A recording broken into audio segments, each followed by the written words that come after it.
Olá, meus amigos, mais uma vez sejam todos muito bem-vindos. Vamos para mais um episódio do nosso projeto Código Penal Comentado, esse projeto em que nós estamos comentando todos os artigos do Código Penal. Meu nome é Fábio Roque, estamos dando seguimento aqui a esse nosso trabalho e hoje nós vamos comentar o artigo 67, lembrando que estamos realmente seguindo a ordem sequencial do Código, então nós já comentamos os primeiros 66 artigos, alguns nós precisamos dividir em mais de um vídeo, de modo que a gente já tem aproximadamente 90 vídeos aqui com comentários ao Código Penal.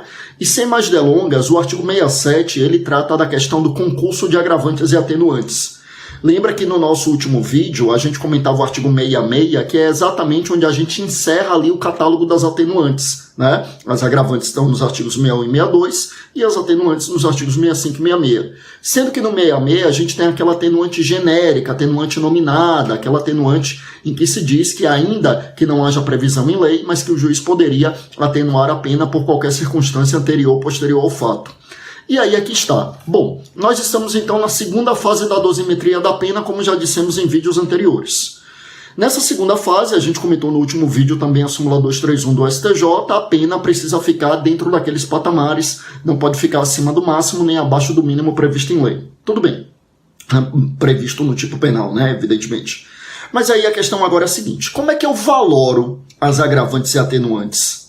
Primeiro, a gente precisa lembrar que, diferentemente do que acontece com as causas de aumento e diminuição de pena, que serão valoradas na terceira fase da dosimetria, nas agravantes e atenuantes aqui da segunda fase, a gente não tem o patamar para agravar ou atenuar previsto em lei. É diferente das causas de aumento ou diminuição, que lá se diz, né? Aumenta-se a pena de 1/3 até a metade, de 1 a 2/3, diminui-se de 1/6 até 1/3. Então, nas agravantes e atenuantes, não, a lei não diz quanto que se agrava e quanto se atenua. Há uma construção jurisprudencial no sentido de que o patamar para agravar ou atenuar deveria estar na casa do 1/6.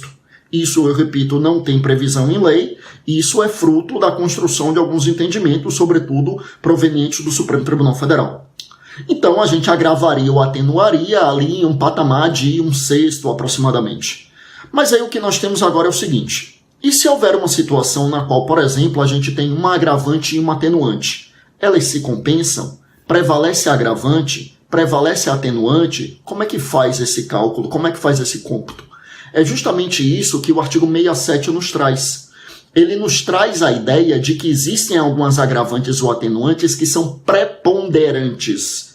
De modo que, por exemplo, se eu tiver uma agravante e uma atenuante, mas a agravante está no catálogo das preponderantes, prepondera a agravante e a gente desconsidera a atenuante. Quer dizer, não é que desconsidera, né? É que prepondera a agravante, então a gente vai agravar e não atenuar a pena.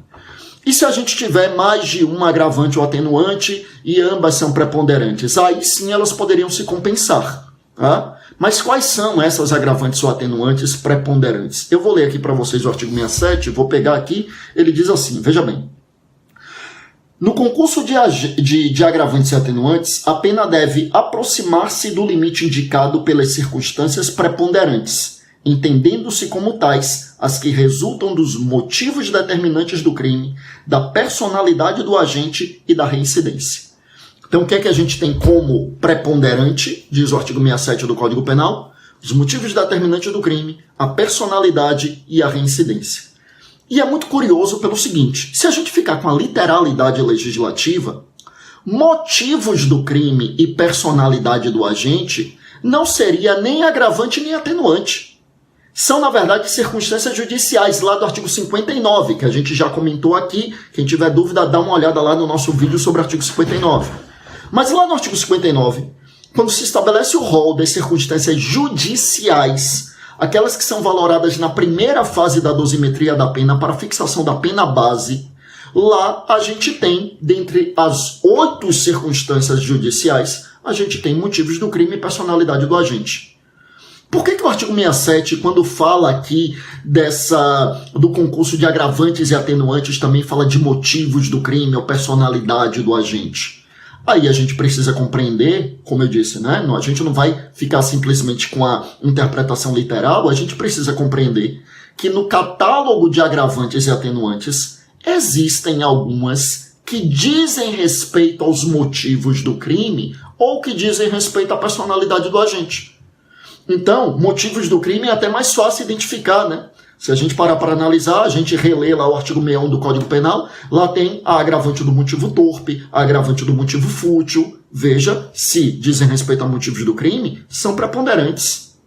Mas, por outro lado, lá nas atenuantes do artigo 65, a gente tem um motivo de relevante valor moral, motivo de relevante valor social. Claro que nos vídeos respectivos a cada um desses artigos, a gente já fez um comentário sobre o que seria cada uma dessas valorações, né? Mas veja que essas atenuantes que dizem respeito ao motivo de relevante valor moral ou social, também elas seriam atenuantes preponderantes. Em relação à personalidade do agente, aí já é um pouco mais complexo, porque os artigos que dizem respeito a agravantes e atenuantes não mencionam expressamente a personalidade do agente, mas trazem, por vezes, algumas circunstâncias que acabam dizendo respeito, ainda que indiretamente por vezes, a essa personalidade. Então, a título de exemplo, é um entendimento já pacificado, sobretudo no âmbito do STJ, no sentido de que a confissão espontânea ela é uma atenuante preponderante por dizer respeito à personalidade do agente. Eu disse, sobretudo no âmbito do STJ, também é entendimento do STF, é que no STJ a gente tem um catálogo mais robusto de precedentes nesse sentido. Mas veja que a confissão do agente, que é uma circunstância atenuante prevista no artigo 65 do Código Penal, é também, meus amigos, eu repito, uma hipótese de atenuante preponderante. Tá? Ela prepondera porque ela diz respeito à personalidade do agente. E a terceira situação, que o Código menciona no artigo 67, a reincidência, aí não tem jeito, a reincidência é agravante, né? É a primeira das agravantes que aparece lá no artigo 61 do Código Penal e que o Código vai explicitar nos artigos 63 e 64, sobre os quais a gente já falou aqui também. Então é importante a gente lembrar, né? Quando a gente tem concurso de agravantes e atenuantes, a gente precisa analisar se tem alguma ou algumas que preponderam. E quais são aquelas que preponderam? As agravantes ou atenuantes que digam respeito aos motivos do crime, a personalidade do agente e também a reincidência, conforme nós trouxemos aqui exemplificativamente. Se a gente lembrar disto, a gente não terá problemas na dosimetria da pena aqui neste momento da segunda fase da dosimetria, tá bom? Eu fecho por aqui, a gente volta no próximo vídeo já dando continuidade à nossa análise, falando ainda sobre a aplicação da pena, mas algo que diz respeito ao artigo 68 do Código Penal. Mais uma vez foi um prazer, fiquem com Deus, até a próxima, bons estudos.